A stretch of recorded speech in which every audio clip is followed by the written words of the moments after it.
नमस्कार मंडळी, तुमचं पुन्हा एकदा विभास मेजवानीमध्ये खूप मनापासून स्वागत.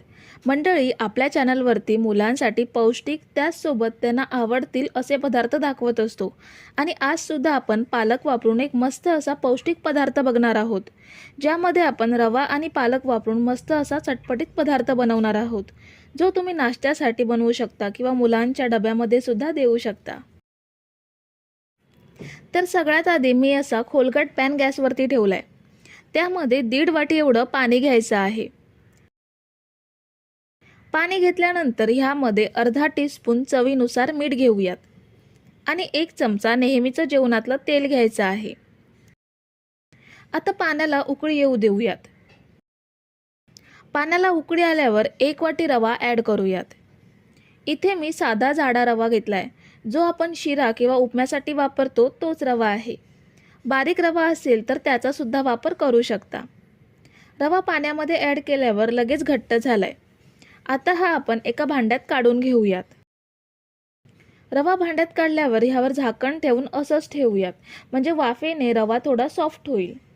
तोपर्यंत आपण बाकीची तयारी करूयात. पुन्हा आपल्याला खोलगट पॅनमध्ये 2 चमचे तेल घ्यायचं आहे आणि त्यामध्ये 4 ते 5 लसूण पाकळ्या बारीक चिरून घ्यायच्या. 1 इंच आलं बारीक कापून घेतलंय आणि 2 मिरच्या बारीक कापून घेतल्यात. मुलांसाठी बनवतोय म्हणून कमी मिरच्या वापरते. तुम्ही जर मोठ्या माणसासाठी बनवत असाल तर अजून 2 मिरच्या वाढवू शकता. आता हे तेलात परतून घेतल्यावर ह्यामध्ये बारीक चिरलेला कांदा घेऊयात. इथे मी एक मीडियम साईजचा कांदा बारीक चिरून घेतलाय. कांदा सुद्धा आपल्याला हलका तपकिरी रंगात परतून घ्यायचा आहे. तर हे बघा, कांद्याला साधारण तपकिरी रंग आलाय. आता ह्यामध्ये पालक घेऊयात. पालक स्वच्छ धुवून पाणी पूर्णपणे निथळून घेऊन मग ॲड करायचा. इथे मी पालकाची संपूर्ण जोडी कापून घेतली आहे. पालक मी इथे दांडी सकट कापून घेतलाय. आता हा कांद्यासोबत छान परतून घ्यायचा आहे. आपल्याला पालक पूर्णपणे शिजवायचा नाहीये. थोडा मऊ झाला की गॅस बंद करायचा. तर हे बघा, अगदी मिनिटभरात पालक छान मऊ झालाय. आता गॅस बंद करूयात आणि हे थंड करून घेऊयात. तर पालक आपण थंड करून घेतलाय. आता मिक्सर जारमध्ये घेऊन ह्याची प्युरी बनवून घ्यायची आहे. पालक मिक्सर जारमध्ये घेतल्यावर थोडंसं चवीनुसार मीठ ॲड करूयात आणि अजिबात पाण्याचा वापर न करता मिक्सरला फिरवून घेऊयात. तर हे बघा, आपली मस्त हिरवीगार पालकाची प्युरी तयार आहे. खूप छान बारीक पेस्ट तयार करून घेतली आहे. आता आपण जो रवा शिजवून घेतलाय त्यामध्ये ही पेस्ट ॲड करूयात आणि रव्यामध्ये मिक्स करून घ्यायची आहे. रव्याचे गठ्ठे चमच्याने स्मॅश होणार नाहीत, त्यामुळे हे गठ्ठे आपल्याला हाताने किंवा स्मॅशरने स्मॅश करून घ्यायचे आहेत. स्मॅशरने स्मॅश केल्यामुळे रव्याचे गठ्ठे एकसारखे बारीक होतातच, शिवाय छान मिक्स सुद्धा होतं. आता आपण स्मॅश तर करून घेतलंय, पण पालक बॉल्सना बाइंडिंग येण्यासाठी आपल्याला ह्यामध्ये 2 चमचे कॉर्नफ्लोअर ॲड करायचं आहे. कॉर्नफ्लोअरऐवजी 2 चमचे तांदळाचं पीठ सुद्धा घेऊ शकता. आता हे पीठ ह्या मिश्रणात एकजीव करून गोळा बनवून घेऊयात.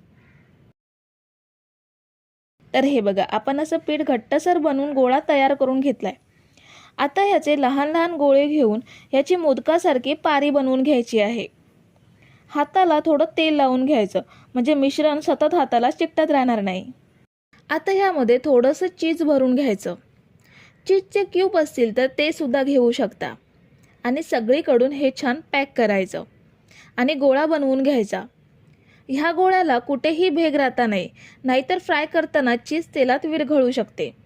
हा बघा, खूप छान पालक बॉल तयार करून घेतलाय. आता शिल्लक रव्याचे सुद्धा असेच बॉल्स बनवून घेऊयात.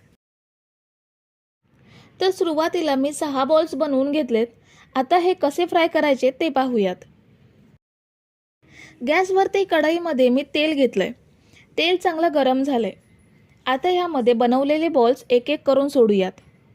बॉल्स सोडताना तेल चांगलं गरम असणं आवश्यक आहे आणि आपण हे बॉल्स मीडियम टू हाय फ्लेमवरतीच फ्राय करून घेणार आहोत, कारण रवा चांगला शिजलेला आहे, त्यामुळे हे बॉल्स कच्चे अजिबात राहणार नाहीत. बॉल्स तेलात सोडल्यानंतर लगेच झारा किंवा चमचा लावायचा नाहीये. 1 ते 1.5 मिनिटानंतर सेट झाले की त्यांना परतून घ्यायचं. आणि मीडियम टू हाय फ्लेमवरती फक्त 2 ते 3 मिनिटे छान फ्राय करून घ्यायचे. तुम्ही जर इथेपर्यंत रेसिपी बघताय तर तुम्हाला एक विनंती आहे की व्हिडिओला एक लाईक जरूर करा. तर हे बघा 3 मिनिटातच बॉल्स चांगले फ्राय झालेत. आता हे तेल निथळून काढून घेऊयात आणि बाकीचे बॉल्स सुद्धा असेच फ्राय करून घेऊयात. तर हे बघा आपण हे सगळे पालक बॉल्स तयार करून घेतलेत. खूप छान कुरकुरीत तयार झालेत. हे बॉल्स तुम्ही मुलांना टिफिनमध्ये देऊ शकता, नाश्त्यासाठी बनवू शकता किंवा स्टार्टरमध्ये सुद्धा हे बॉल्स बनवू शकता. एक बॉल मी तुम्हाला तोडून दाखवते. हे बघा खूप छान चीजने भरलेले टेस्टी पालक बॉल्स तयार झालेत. तर मंडळी रेसिपी कशी वाटली हे कमेंट करून नक्की सांगा आणि व्हिडिओला न विसरता लाईक करा. रेसिपी तुमच्या मित्रमैत्रिणींसोबत शेअर करा आणि चॅनलला सबस्क्राईब केलं नसेल तर लगेच सबस्क्राईब करून घ्या. थँक्यू.